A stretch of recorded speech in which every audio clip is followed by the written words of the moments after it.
sunshine to a heavy amount of rain moving in, and it seems like we will need our umbrellas for the entire weekend. Yeah, it kind of looks like a lot of the people will get some of the rain and some of the people will get a lot of the rain as we get into the next few days. Widespread rain pretty much across southern Montana and northern Wyoming, starting especially later tomorrow. We've already seen some showers and thunderstorms firing up even this evening. We'll show you that in a few minutes, but some areas could see 1 inch to 2 inches and then even more into next week. It's a slow moving system, so it's not going to all come down at one time, but certainly it could be travel impacts. Weekend events are going to be affected, but on the more severe side, rises in waterways could make that a little more dangerous, and even some lowland flooding. We'll talk more about where those storms will hit in just a few minutes with the forecast. All right, thanks so much, Ed. We back the view up a little bit. The blue arrows show where you can see this trough of low pressure and some of that cooler air that's starting to move off towards the Dakotas and leave us a little quieter. Stronger thunderstorms starting to move in around Minnesota. That'll move off towards the Great Lakes states, and that's where these waves will continue to move out. Now, this is the major cold front from last night. That's already shifting away, causing some of those stronger storms. And we had this little ripple that moved in behind it during the day today.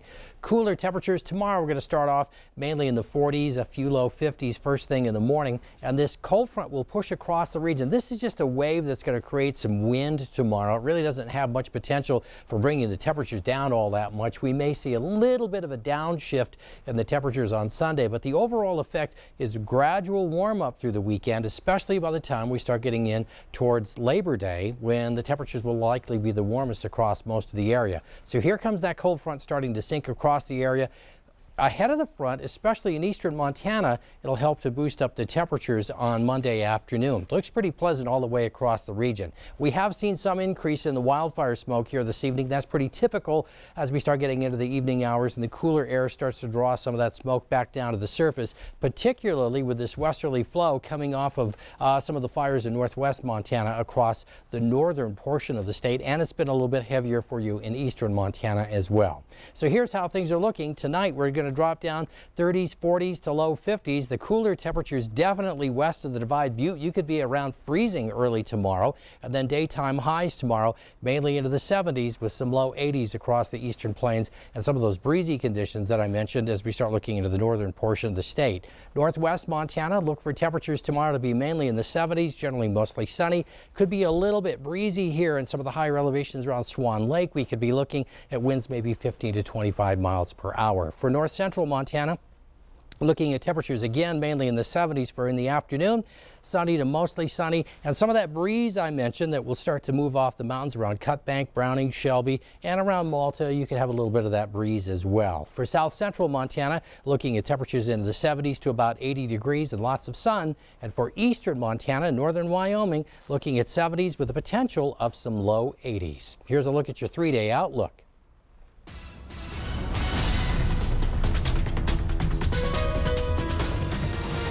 Welcome back, everyone. It's a big night here at Q2. It's barbecue night here at the Deuce. We're raising awareness and money for Relay for Life. Q2's Ed McIntosh outside the Q2 studios with some special guests tonight. Ed, how is it going out there? You know, we got a lot of very nice people out here. They're helping to raise money for Relay for Life. Come on out. It's a hot dog or a hamburger with chips and a drink, and it's only $5. We're asking you to come out. We'll be out here till 7 o'clock tonight raising money, and it's events like this that help feed Relay for Life. And Maya and Roger Graveguard are here. They're the co-chairs for this year's event that's going to be happening out at the West High track come July 13th. How's this process been for you, Maya? It's been wild and crazy and very fulfilling. Yes. Very fulfilling. If people still want to be able to donate, do events like this, Roger, can they still do it, and how do they find out more? Yeah, the best way for people to get involved is go to the website YellowstoneRelay.org. And they can sign up. If they want to be on a team, they can find a team there. If people want to be a sponsor, whatever. All right. I want to thank both of you for being here, and especially for all the work you've been doing over the last 12 months. Thanks very much. Thank you, Ed. Again, come on out and join us. We're going to be here until 7 o'clock this evening. Hot dog or a burger. Pick out some chips and a soda to go along with it. A special thank you also to Fran's Bakery, Pepsi-Cola Bottling of Billings, and Heiko's Bakery. We got some donuts out here, too, so if you want to have a little dessert afterwards, you can do that. It was a beautiful afternoon, perfect for our cookout here at Q2, so come see us 3203 3rd Avenue North. We'll let you know if this weather's going to last when we come back.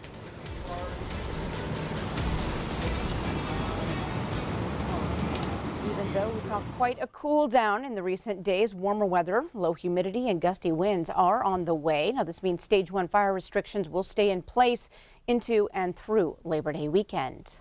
Turning to Q2 meteorologist Ed McIntosh. Ed, just because we're in a lull, we are not in the clear. No, in fact, we're going to continue to watch very carefully for the development of wildfires. And as you mentioned, they become a lot more frequent. And across the state of Montana in particular, we've watched this upward trend since the 1970s. The number of large fires continuing to increase during that period. But it isn't just that we have more fires burning at one time, but rather a longer wildfire season. In the early 70s, the average was about 5 months. Now, over 7 months is the average fire season. So more than half the year.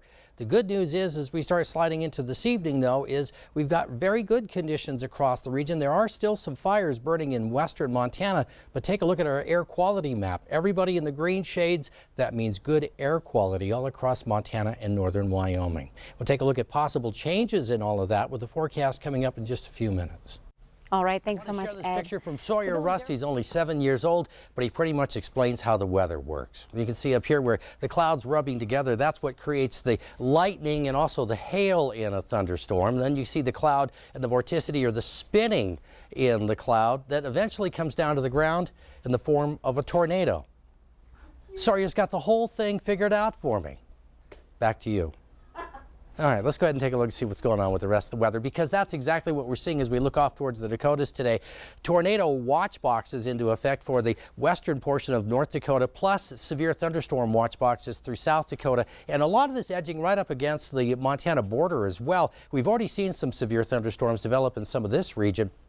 And then more storms coming down in the southwesterly flow across the region as we start looking into the afternoon and through the evening hours. These could still produce quite a bit of areas of pockets of heavy rain, damaging winds, hail, tornadoes possible out of the system as well, especially as we start looking up into north central North Dakota. For us, it's more general thunderstorms. We're seeing some stronger storms develop here, especially from Billings towards the west and north. You see some pockets of some heavier rain, and we could see some quick downpours out of this. But this isn't the main system that we're going to be looking for as we start looking into the weekend, when we're really looking at the potential for more rain to start to develop. This afternoon, we hit 77 for a high, right at the 30-year average. And while we haven't picked up any additional precipitation so far, an isolated shower or thunderstorm through the evening hours certainly wouldn't be out of the question. First Interstate iCam this evening shows that north wind. You can see the camera moving around a little bit with some of those wind gusts over 30 miles an hour. A steady barometer at this point, but the temperature is already starting to drop, and we're looking at readings in the 60s and 70s pretty much all across the region. 93 down in Moreland stands out, but it shows where that cold front is still moving across that area. So showers, thunderstorms starting to develop, that southwesterly flow, but we're also picking up some stronger winds east of the Continental Divide. Of course, we mentioned the winds here in Billings, but also off into the eastern plains, we're seeing some of those stronger gusts, 35 to 40 miles an hour. Up at Cut Bank, some of the wind gusts have been hitting 40, 45 miles an hour in the last short while, and quite a bit of that wind from Miles City, Glendive up towards Williston, North Dakota, where we're seeing that stronger threat of strong to severe thunderstorms for this evening. So here's the lift in the atmosphere at this point. The blue arrows show where we have the strong upper level winds. So we're starting to dig in a trough of low pressure here, and that's going to be the dominant weather feature as we start getting through the weekend. Our cold front colliding with the warm air off into the Dakotas is what's creating our strong to severe storms there for this evening. The cooler air is pushing in behind it with that southwesterly flow, and we'll start to see an increase in showers, especially starting tomorrow afternoon. Take the clock into Saturday. It will dig in that low, and it draws up more of this tropical moisture. It's remnants of tropical storm Bud that continues to move up this way, and that could create the areas where we could see some heavy rain. And again, much of this could concentrate on north central Montana, but we'll have pockets of some heavier rain and just the possibility of rain showers off and on through the next several days that keep that possibility of keeping those rain totals just a little bit higher. So for this evening, a few isolated storms through the evening, possibly severe into the eastern plains of Montana, looking at temperatures in the 40s and 50s. First thing tomorrow morning, partly to mostly cloudy, and then tomorrow afternoon, look for highs into the 60s to 70s. A little bit drier as we start looking into the northeastern corner of the state, and the green shaded areas show where we have at least a slight chance of strong to severe storms for tomorrow afternoon and evening. Statewide, 60s and 70s, Quieter across the northern portion of the state early in the day. Showers and thunderstorms. That moisture push is coming up from the south, so that's where we start to pick up the chance of showers and thunderstorms, and they just stick around for a while. Highs stay in the 60s and then try to warm up a little bit next week, but they're still going to be around seasonal averages. There's a look at the weather. Back to you. Exact date. All right, thank you. Switching gears to the weather scene, looks like a wet weekend ahead. A tropical system from Mexico might just affect us here in Montana. Meteorologist Ed McIntosh in for Bob tonight and here to explain it all for us, Ed. You know, a system named Bud doesn't sound all that threatening, but really, by the time we get through the weekend, as you take a look, that's not going to be, if you're looking for outdoor weather for the weekend, it's not going to be your buddy or your pal, as that system is going to continue to pump up quite a bit of moisture here as we get into the next couple of days. First, it's starting to already influence areas through the desert southwest, and as it starts to move up our direction, we'll continue to watch the potential for some heavier rain. Now, watch the blue shaded areas. It shows where we have the potential of some heavy rain, especially by the time we start getting into Friday. That will continue on Saturday, Sunday, and Monday as well.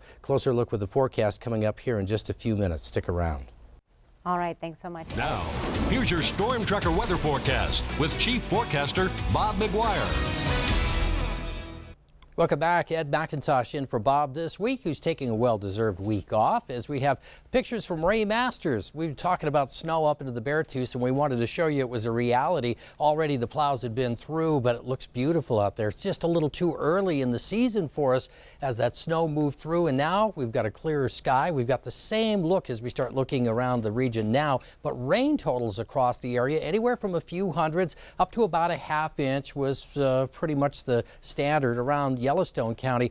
Pompey's Pillar picked up about a half inch, and then a bit more in Park County and also in Sweetgrass, Stillwater County. Get a little closer into the mountains around Livingston, Big Timber, Columbus. The rain totals came in a bit higher, up to 1.5 inches just outside of Livingston. So now we've got the sunshine as we look with the first interstate iCam over Billings. Temperatures right now at 69 degrees. That's the warmest we've seen it so far today. We'll update the almanac for you tonight at 10 o'clock. A little bit of a southwest wind, and then occasionally we have some of these stronger gusts in the mix as well. Temperatures statewide are mainly into the 60s here this hour, but 71 up in Havre and Helena. A couple of the warmer readings now. Across the plains, we're mainly into the 60s, 62. A little bit cooler once we get around Glendive and up towards Williston, North Dakota. We've also been watching some of the wind coming off the mountains throughout the day today, including in Billings from time to time. We picked up occasional gusts, but over 20-mile-per-hour winds from Cut Bank all the way down towards the Livingston into the Cody foothills as well of northern Wyoming.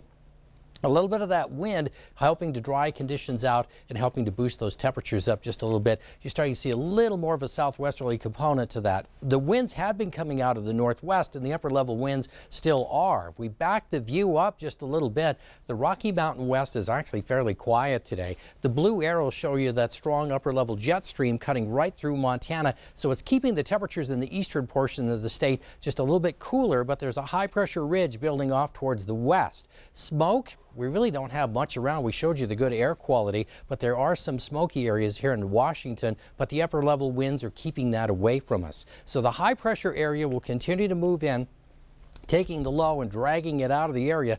It's going to allow a continuing warm up. Today, 69 was our high. Tomorrow, we're likely looking at low 80s in Billings and a lot of 70s to 80s across the plains. The warmest day is likely going to be as we start moving in towards Thursday. So Wednesday afternoon, we've got the ridge building in. Thursday, this cold front moving in. The temperatures will get bumped up just before the front moves through. And we could see highs up into the mid 80s, maybe even upper 80s to around 90 across the eastern plains. But by Thursday evening, as the front moves through, it'll create isolated showers, thunderstorms, likely some gusty winds. The storms are going to be very limited, but they will push through, especially for the higher elevations, and drop the temperatures down a bit as we start looking in towards Friday.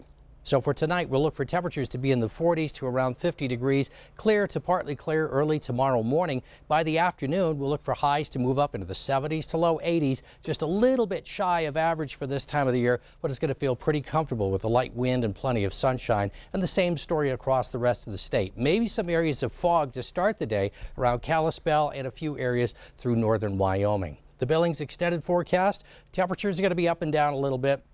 Look for highs mainly in the 70s and 80s. We might see this trend a little bit cooler as we're watching a Canadian system that could affect our early weather next week. There's a look at the weather. Back to you.